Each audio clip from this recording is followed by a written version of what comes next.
Hey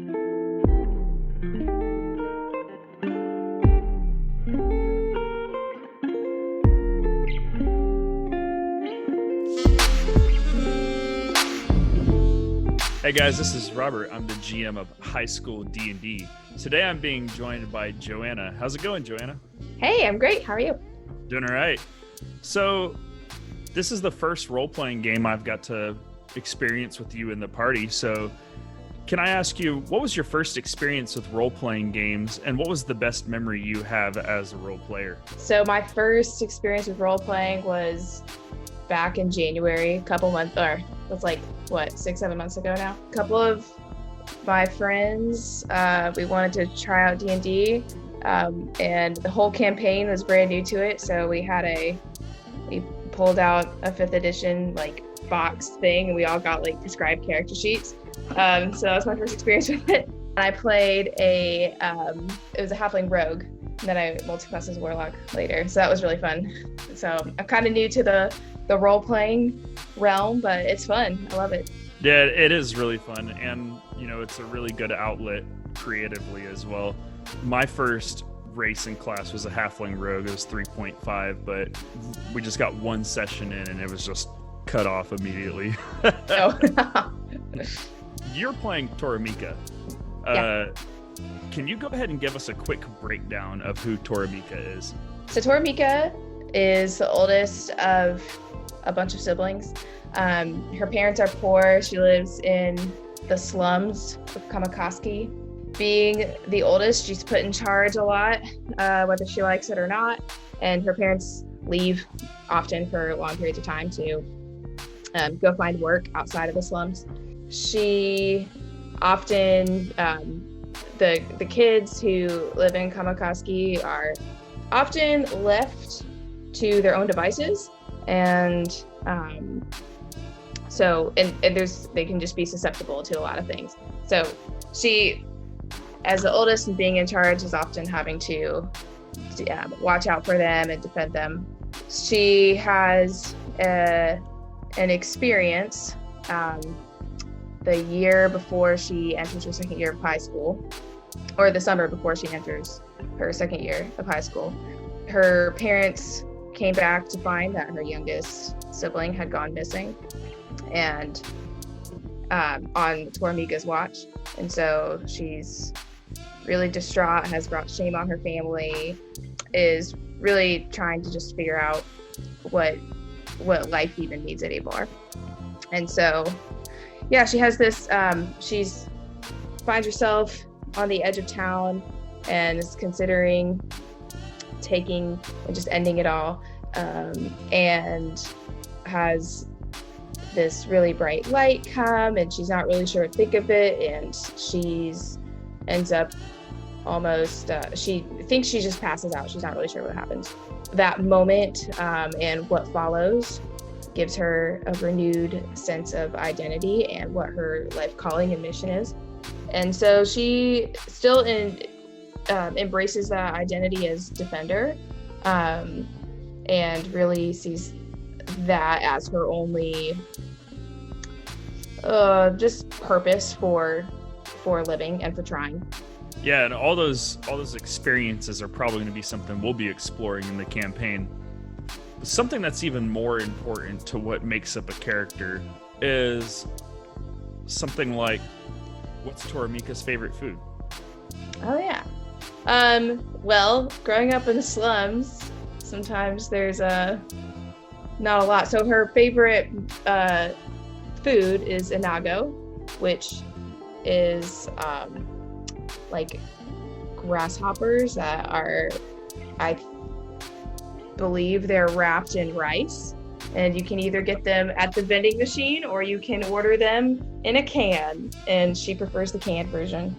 It's her favorite. Oh man, sounds delicious. Yeah, they're crunchy. She does prefer the crunchy to the creamy inago. If your character was ever expelled, and from the way it sounds, Toramika is not going to get expelled anytime soon, what do you think would probably be the reason why? Not following the rules in order to help someone else.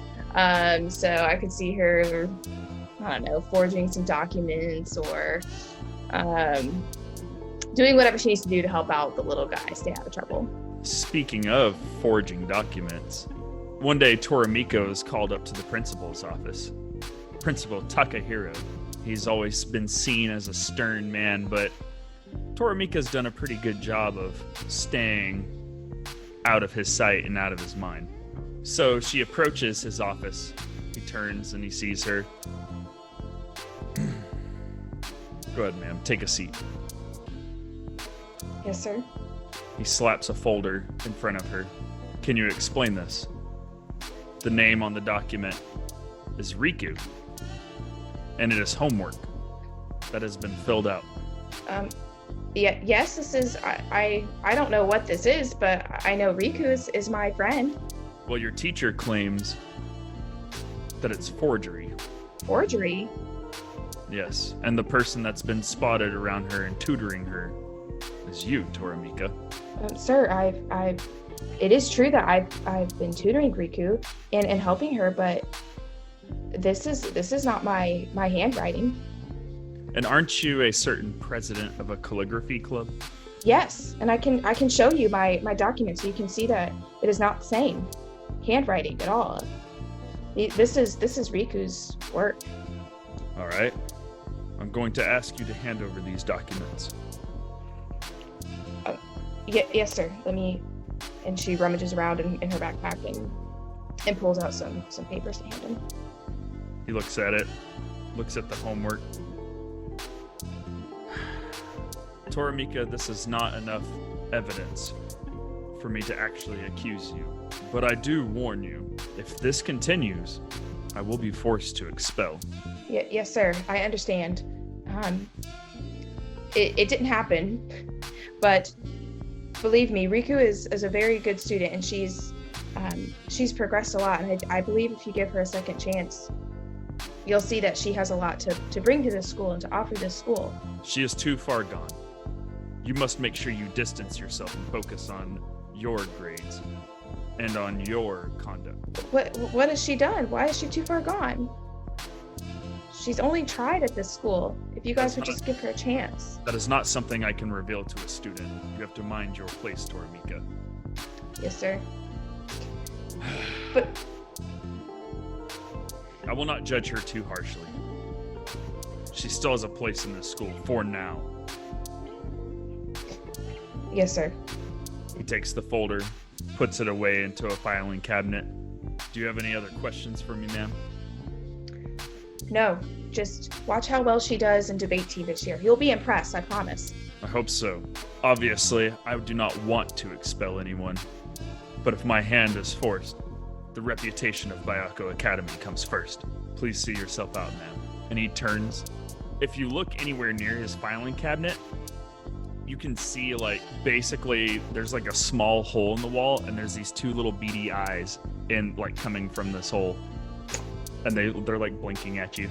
She definitely notices and takes a second look. And you hear like a little... She almost goes to ask him and then decides she better not. Well, Joanna, thank you for joining me. I'm really excited about this campaign. Oh, by the way, Paul tells me that you play piano and you teach piano. How long have you been doing that? Oh my gosh. I've been playing piano almost my whole life. And I've been teaching full-time for 4 years. Nice. So, yeah, it's a lot of fun. It's a handful sometimes.